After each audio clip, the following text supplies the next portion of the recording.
Ibizo lesibongo. Zinyati. Umntwana ogulayo kuthiwa ngubani ibizo lakhe? Pierre Ndlovu. Uphethwe yini? Ugogo wakhe, ugogo wakhe. Wazalwe njalo umlomo? Wazalwe njalo. Manje lapha lilandeni?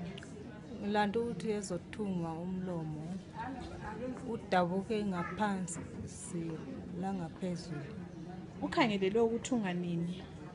Ukhangele ukuthungwa ngeSithathu. Wazalwa nini? Wazalwa mhla ka-24 December. Ngawuphi umnyaka? Selilibe la, it's okay. Selingakhuluma-ke ngolimi lwenu lichasisa ibizo lesibongo somntwana. Okay. Imindi misozi Nyathi. Ndabuza mwana kofumisa mwana rokwamuka pasino pejuru. So mwana une 4 years. So mwana une kozelo londomo negumbo nodoba site. So ndizo zino zomukhathaza mwana.